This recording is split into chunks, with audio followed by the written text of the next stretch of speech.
Hello बच्चों, चलिए प्रश्न को पढ़ते हैं और समझते हैं। प्रेक्षणों के एक समुच्चय का माध्य एक्स बार है।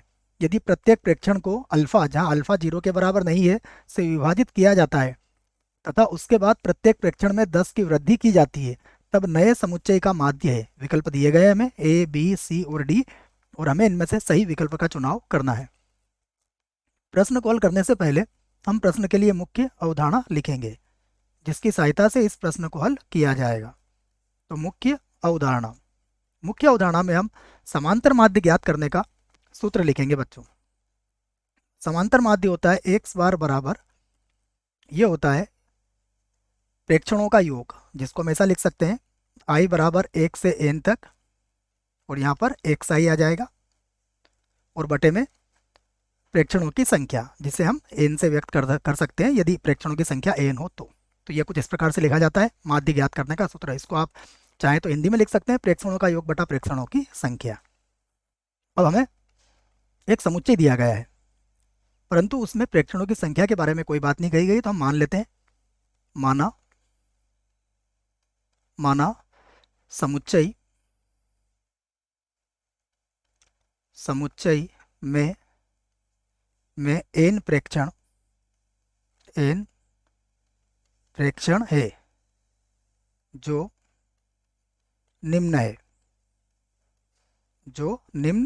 हमने n प्रेक्षण मान लिए हैं और इनको निम्न है। किस प्रकार से, ये मान लीजिए इस प्रकार से है x1, x2,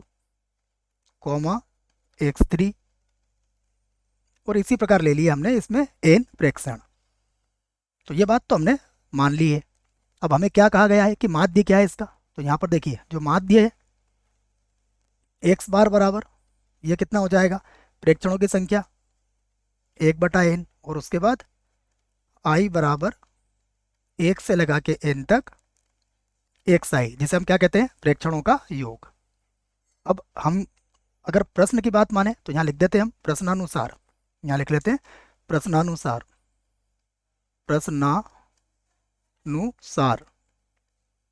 देखिए प्रश्न ने जो कहा है, यदि उसकी बात माने तो हम लिखेंगे नया माध्य। प्रश्नानुसार नया माध्य।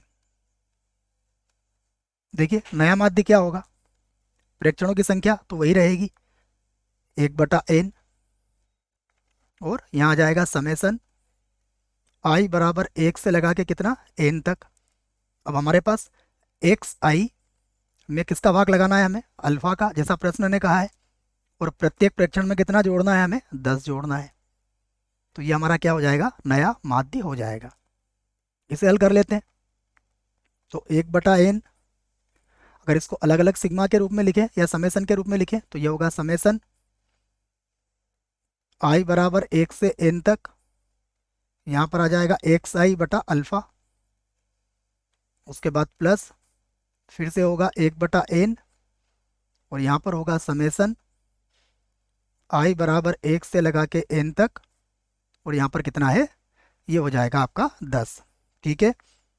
अब ये अल्फा जो है हमारा अचर है, हम इसको समेसन के बाहर लिख सकते हैं।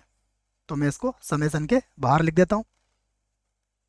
ये कुछ इस प्रकार हो जाएगा, ये होगा 1/अल्फा, 1/अल्फा, और ये बन जाएगा हमारा कुछ इस प्रकार से। देखो अगर हम इसको देखें तो मैं इसको इस प्रकार से लिख लेता हूँ बच्चों, फिर से समेसन आई बराबर 1 से लगा के n तक, ये हो जाएगा एक्स आई, और बटे में चाहो तो आप n लिख सकते हो, या फिर यहाँ लिख दो बच्चों 1/n, बात एक ही है, कहीं भी लिख सकते हो आप। ठीक है। और प्लस 1/n, यहाँ देखिए n को हम कितनी बार जोड़ेंगे, n को हम जोड़ेंगे, सॉरी बच्चों 10 को हम कितनी बार जोड़ेंगे, n बार। तो 10 को जब n बार जोड़ा जाएगा तो कितना आ जाएगा, 10n आ जाएगा, या n गुणा 10 हो जाएगा, क्योंकि 1 से लगा के n तक है, अर्थात 10 ही स्वयं ही जुड़ेगा n बार। तो ये 10n या फिर n गुणा 10 हो जाएगा।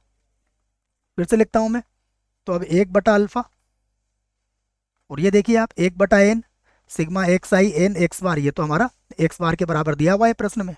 ठीक है, यहाँ से देख सकते हैं प्रश्न में हमें 1/n समेसन आई बराबर 1 से लगा के n तक एक्स आई, ये किसके बराबर है, एक्स बार के बराबर। तो इसको लिख दिया मैंने एक्स बार, और प्लस यहाँ देखिए n से n कट जाएगा तो कितना मिलेगा हमें 10। हम चाहें तो इसका लघुत्तम ले सकते हैं, लघुत्तम लेंगे तो ये हो जाएगा एक्स बार प्लस हो जाएगा 10 अल्फ़ा, और बटे में कितना आ जाएगा, बटे में भी आ जाएगा अल्फ़ा। तो हमारा उत्तर आ चुका है। विकल्प देखते हैं। पहला विकल्प गलत है। दूसरा विकल्प देखिए क्या लिखा गया है 10, परंतु ये नहीं है क्योंकि हमारा तो एक्स बार प्लस 10 अल्फ़ा आया है, अर्थात जो सी है ये इसका सही उत्तर है बच्चों। ये भी गलत होगा। आशा करता हूँ प्रश्न का उत्तर समझ में आया होगा। धन्यवाद।